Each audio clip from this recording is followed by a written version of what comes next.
Myths, legends, and superstitions are rife about snakes and highly exaggerated. Snakes are elusive, mysterious, and feared. Thus, anything said about them exaggerated. We have stories of how snakes hypnotize their victims. We have stories how snakes run at very great speed. All those are myths and legends which are not true at all. The actual fact is that snakes simply stare because they have no eyelids. As concerns speed, the fastest snake we know of is the African black mamba, which can do only 8 kilometers per hour, but in very short spurts. Therefore, the stories we hear about snakes are things which are hearsay or fairy tales which are told with a lot of inaccurate information and things imagined. In the event of a snake bite, there are things which we must first attend to.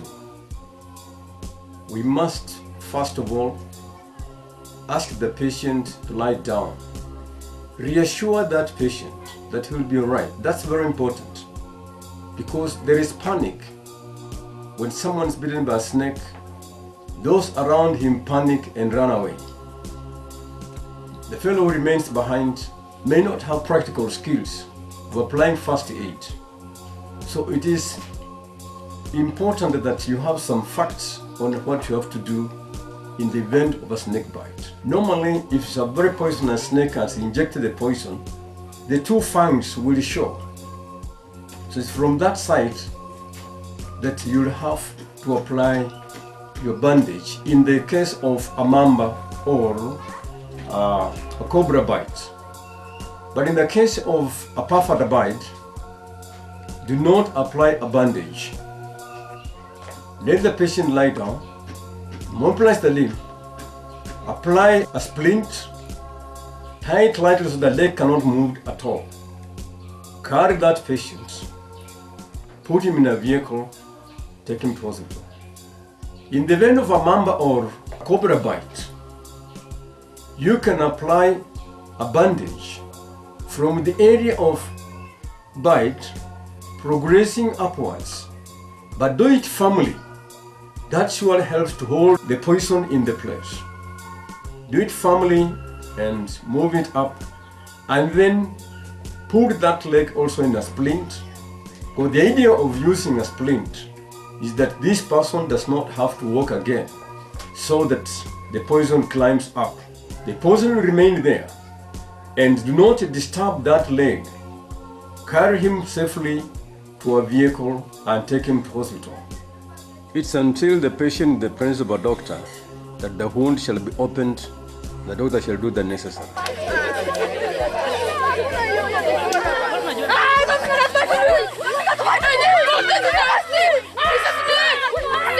Yes, keep quiet. We'll be alright. We'll be alright. Don't worry. We'll be alright. We have seen very many snake cases. The people just recover. People just recover. Oh, bring me the splint. Bring me the splint.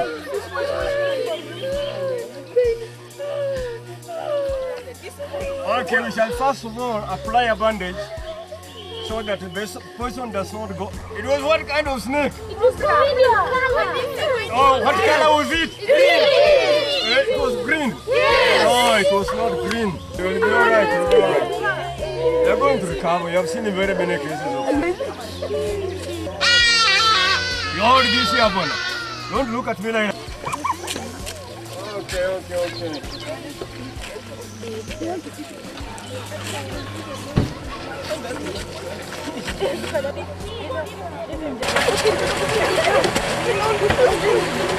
Before we take the patient to hospital, we have to apply a suction pump to hold the poison into the place.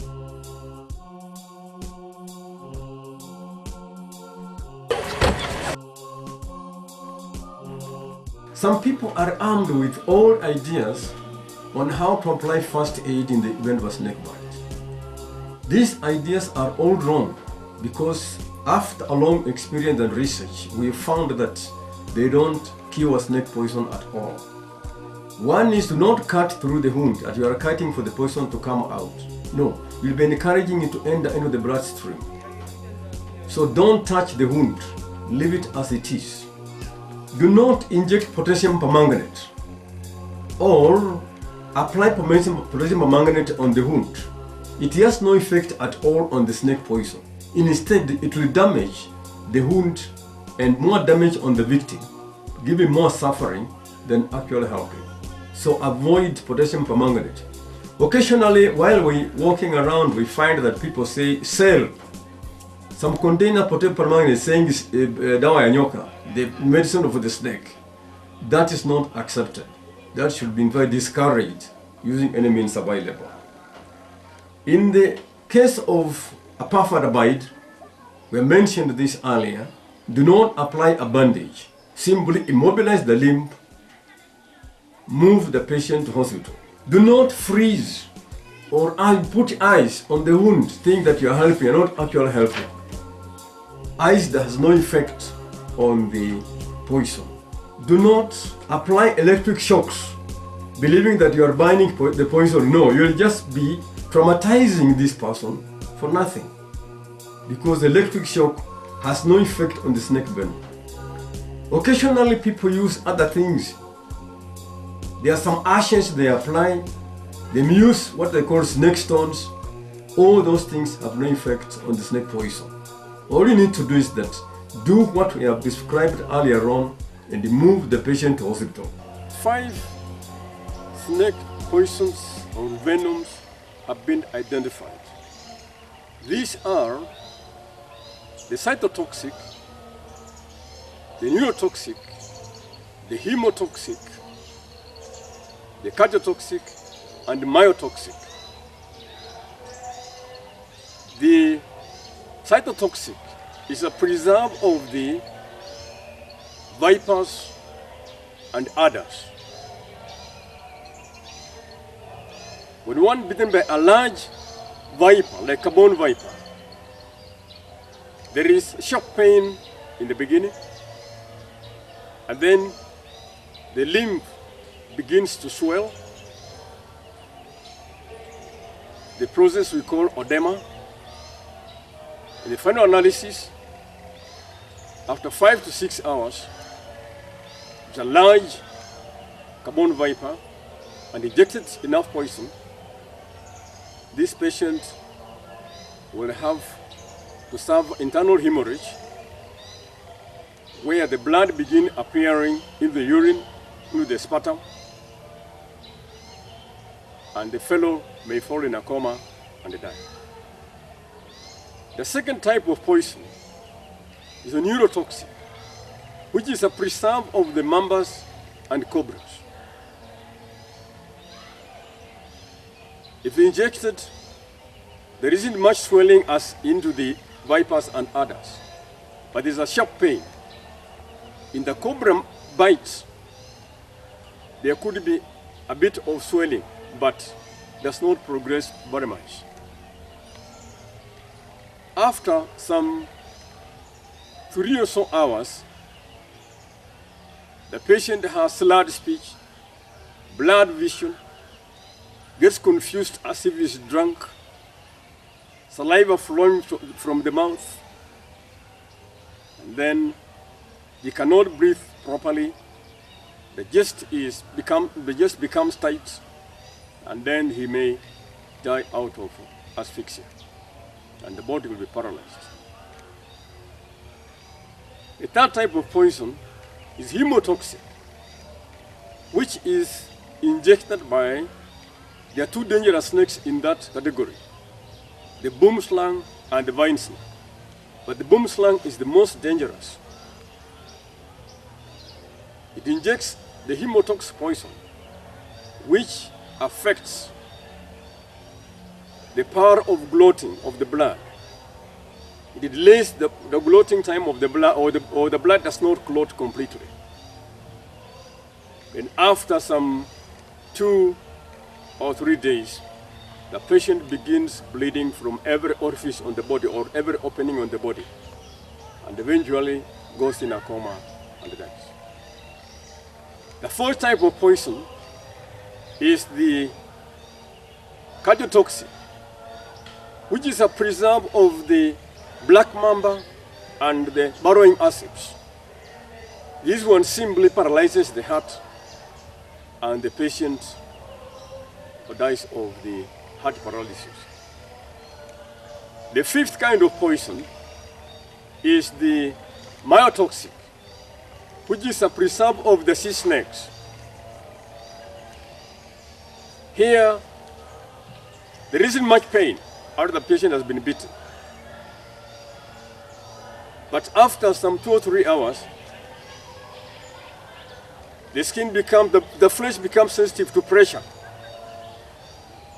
And those symptoms of neurotoxic poison set in, where he has slurred speech, blurred vision, confusion, lack of coordination, and eventually in a coma and dies. So those are 5 basic